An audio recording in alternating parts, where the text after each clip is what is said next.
I'm Erica. Who's up for a game of Brain Drain? The rules to this one are very simple. Use every single part of your brain to get your team to guess the answers to the questions. You're my team! So you've got to guess the answers. That's your responsibility. Responsibility is showing you can be trusted with what is expected of you. Okay, this first question is knowledge-based. So you're going to need to use this part of your brain you use for intense thinking. What is 4 plus 4 plus 8 plus 8 minus 16? You have 10 seconds. Go!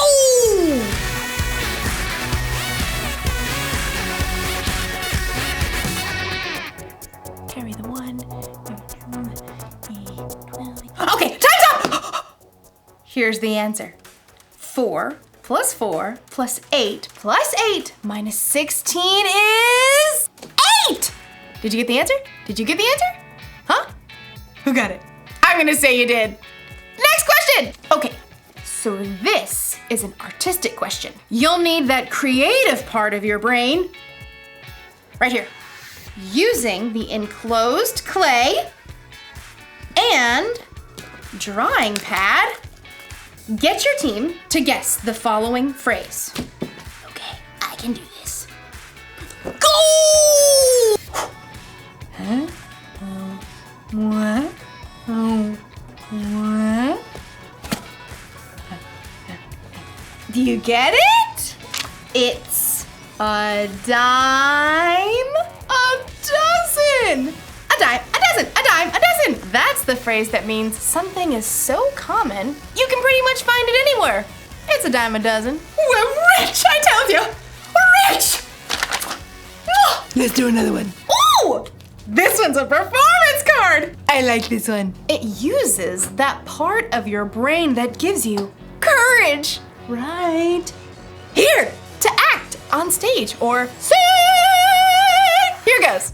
Get your team to guess the following animal. Yeah, I'm not doing that. I'll just look silly. In today's story, we'll learn about a boss who put 3 servants in charge of bags of gold. Will the servants do something with what they're given or waste their opportunity? I'm not going to act like that animal. Stop wondering. Stop! The Bible. It's 66 books of history, stories, letters, and poetry that fit together to form God's one big story. The epic adventure of how He created us and loves us so much that He made a way to rescue us. As we travel through the Bible, from Genesis to Revelation, we discover people who met God and found their lives changed forever. Now, for an amazing story, inspired by the book of Matthew, chapter 25, verses 14 through 30. When Jesus wanted to share truth with the people that followed Him, He often would tell a parable, a story. Here is what the kingdom of heaven will be like. These parables used everyday situations to help people think and understand God's truth for themselves. One day in Jerusalem, Jesus wanted to share a story with His followers. If He told that same story today, it might sound something like this. There once was a man who created the world's most amazing energy bar. Just one bite and I feel like I could leap tall buildings in a single bound. What is even in these? If I told you, I'd have to leave you stranded on top of Mount Everest. The man did such a good job of selling the energy bars, he soon became wealthy. Then one day, he got on a Zoom call with 3 of his top employees. Zane, Ren, Murray. Yes, sir. Right here. Murray! Says he's here. I don't hear him. Start your audio, Murray. Oh, hey, I was finishing the movie. I've called you together for an important purpose. I'm going offline. You're what? Completely screen-free. I'm going to travel the world for a while. Hike Everest, cross the Sahara, dive down to the Mariana Trench, miles beneath the ocean, all fueled by my energy bar, of course. Dude, that is far out. Literally. The rich man had carefully studied his employees and knew what they can handle. While I'm gone, I'm leaving you in charge of my money. Zane, I'm sending you an encrypted key to access my gold account with 5,000 credits. Oh, excellent. Ren, Here's an encrypted key to access my silver account with 2,000 credits. I'm on it.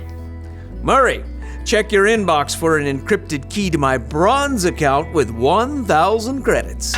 That's it. That's it. I'm going off the grid.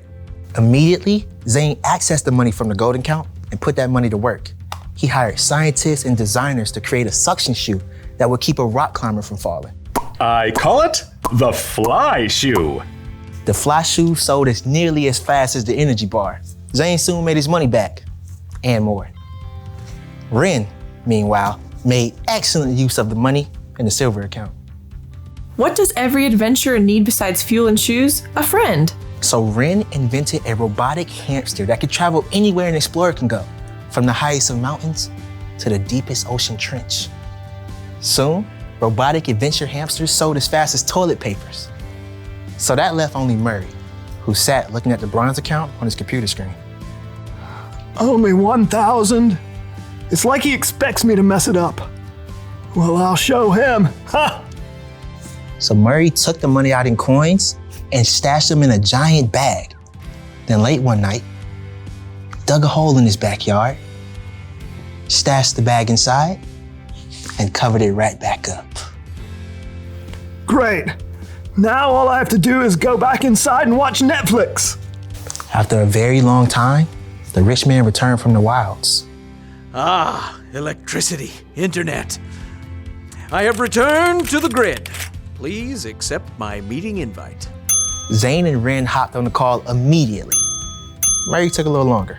Start your audio, Murray. Oh yeah, there it is. I'm excited to see how you've handled my money. Zane? Through sales of the fly shoe, I've added 5,000 more credits to your gold account. Well done, good and faithful employee. You've been faithful with a few things. I will put you in charge of many things. Come and share my happiness. Now, Ren. My adorable traveling robotic hamsters have earned 2,000 more credits for your silver account. Well done, good and faithful employee. You have been faithful with a few things. I will put you in charge of many things. Come and share my happiness.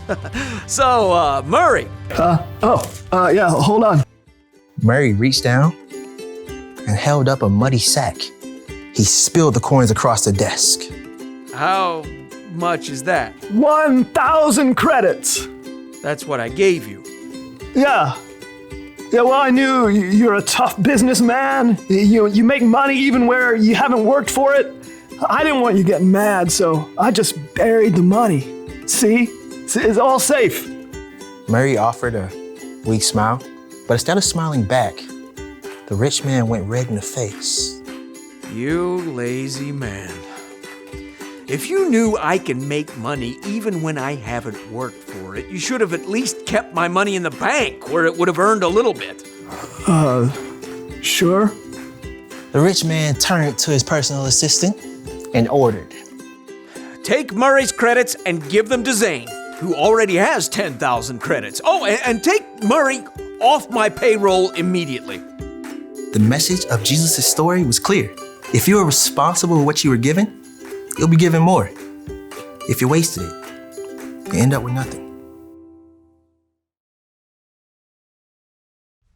When Jesus told the story about the boss and the 3 servants, I think it was really a story about you and me. God is like the boss in the story, and we're the ones he entrusted with bags of gold. Okay, so maybe God didn't actually give you a bunch of gold, but you have definitely been given something. Each and every one of us has been uniquely created. We've been given unique talents and abilities. We use different parts of our brain. We are definitely not a dime a dozen. So, it's up to us to actually use what God has trusted us with. We can't just bury it in the ground and let it go to waste.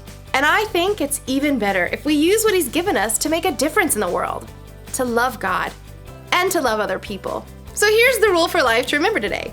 Make the most of what you've been given. So if you've got a talent for singing, then sing out loud and strong. If you're good at intense thinking, then think about how you can make the world a better place. And if you happen to have the talent for acting like a wild animal, then let it out of its cage every once in a while, even if it makes you look silly. Did you get it? You're right. It was a zebra. See you next time. I'm kidding. It was an elephant. A really good elephant, too. I wonder what part of the brain that was. This one? This one? This one? This one? Definitely this one.